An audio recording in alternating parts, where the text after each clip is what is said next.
እኛ ሙስሊሞች የምናውቀው አበልቃሲም ማን ነው? መልሱልኝ እስቲ ኮሜንት ላይ። አበልቃሲም ሲባል እኛ ሙስሊሞች የምናውቀው ማን ነው? ጻፉ። ነቢዩ መሐመድ ሰለላሁ ዐለይሂ ወሰለም።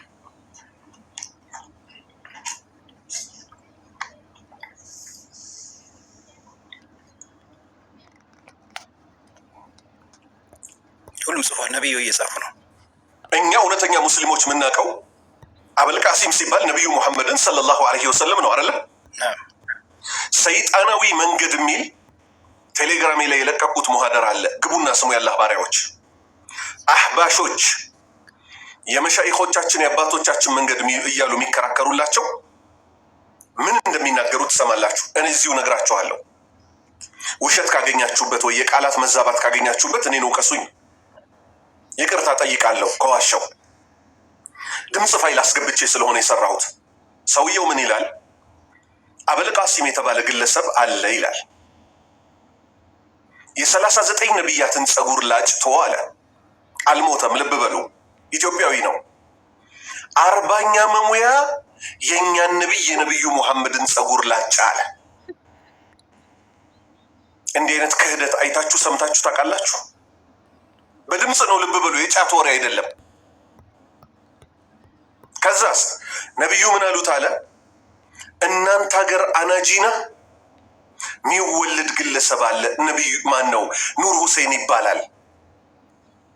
ሰላምታ ላክለት አሉት። ነቢዩ ሞተው እሱ አልሞተም።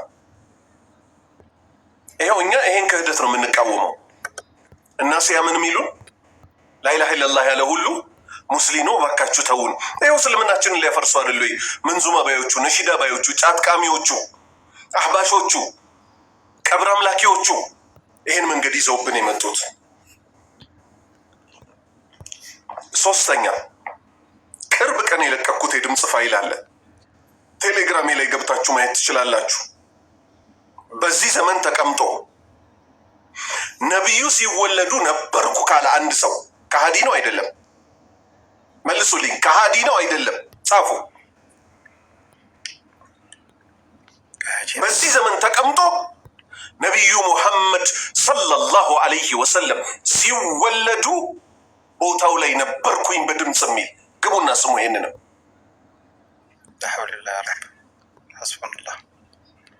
የወሎ ሸህ ይሉታል። ምን አለ? ባጭሩ ነግራችኋለሁ። ይህን ክህደቱን ይሄው ሽርክ በቀልብ ውስጥ ነው ለሚሉን ሰዎች መልስ ማለት ነው። በቀልብ እንዳልሆነና በተግባር መሬት ላይ የሚሰራ እንደሆነ ምን አለ ሰውየው? ነቢዩ ሲወለዱ በድምፅ ተጠጃለሁ አለ። ለይለተል ኢስራ ወልሚዕራጅ ሲወሰዱ አለ እኔ ቦታው ላይ ነበርኩ አለ። ቡራቁ ላይ ሲጫኑ አለ። ሰላት ይዘው ሲመጡ አብዱልቃድር ጀይላኒ በዛ ሰዓት አልተፈጠሩምና አለ። እሺ ሩሓቸው መታ አጎነበሰችላቸው ለነቢዩ።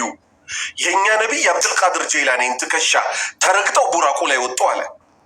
ከዛ ከቡራቁ ደግሞ ቀድሞ የደረሰ ይሄ ግለሰብ ኢትዮጵያዊው ማለት ነው ቤተል መቅዲስ ደረስኩ አለ። እኔና ልክ እናንተ እንደዚህ 40 ሜትር እንደምንለያየው መጥቶ ቡራቁ 3ኛው ሶፍ እኔ ያለሁበት አጠገቤ እኮ አረፈ አለ። እዛ ያሉት አጀባጀብ ይላሉ። ከዛ በኋላ ሰማይ ቤት አብሬ ወጣሁ አለ። ስሙ ይሄንን። ነቢዩ ግን ያሉት ምን ነበረ? ሰለላሁ ዐለይሂ ወሰለም ጅብሪል ይዞኝ አረጋ። የመጀመሪያው ሰማይ ላይ ስንደርስ የመጀመሪያው ሰማይ ጠባቂ ጠየቀ፣ ማነህ አንተ አለው። ጅብሪል ነኝ አለ። ማን አብሮህ አለ? ሙሐመድ አብሮኝ አለ ሰለላሁ ዐለይሂ ወሰለም። ተጠርቷል ወይ? አዎ ተጠርቷል። ተከፈተልን ገባን አሉ። 7 ሰማይ ድረስ ይህኑ ጥያቄ ተጠየቅን አሉ። የእኛ ሀገሩ አጭበርባሪ ምን ይላል?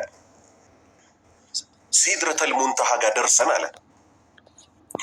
ይሄ በነቢዩ ሙሐመድ ላይ የተወረደው ቁርአን አለ እየተነሰኸ እየተሻረ አስቸገረን አለ።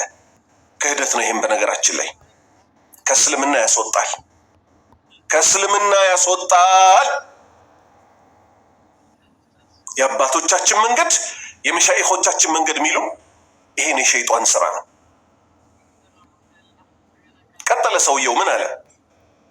ሴትና ወንድን እኩል እንዴት አናደርግም ብለን ምን አደረግን አለ? እጅ ብልጫ ተባባልን አለ። ሰማይ ቤት ላይ 45,000 የሴት ቁጥብ 15,000 የወንድ ቁጥብ በተሰበሰብንበት አለ ሴቶች በብልጫ በልጡን፣ ውርሻ እኩል ሴት ልጅ ትውረስ ብለን ተስማምተን መጣን አሉ። በሸሪዓችን ግን አላህ የደነገገው ምንድን ነው? አንድ አባት ሲሞት ወይም አንድ እናት ስትሞት ንብረት እንዴት ነው የሚወረሰው? ወንድ ልጅ ሙሉ ዕጣ ይወስዳል፣ ሴት ልጅ ግማሽ ዕጣ ትወስዳለች። ሰውየው ምን አለ ቀጠለና እዚህ ምድር ላይ ስመለስ አለ 1400 ዓመት ሳይሞት ማለት ነው። ሸሙሂዲን ይባላል፣ ወሎ አካባቢ ያለ ሰው። እዚህ ምድር ላይ ስመጣ ግን አለ ደርጎች ወንድና ሴት እኩል ይውረስ ሲሉ ከደርጎች መሃል ወልይ ያለ ወይ አልኩኝ አለ። ይሄው እነዚህ ሁሉ ክህደቶች በቀልብ ውስጥ የሚቋጠሩ አይደሉም፣ በተግባር የተሰሩ ናቸው። አራተኛ ሽርክ ምንድን ነው? ከላይ አብራርቻለሁ። ሽርክ ማለት የአላህን ስልጣን መስጠት ነው። እነ ሙዓዝ ሀቢብ ሊያሸማቅቁን ምን ይሞክራሉ? እስቲ ቪዲዮ ቁጥር 4 ክፈትልኝ።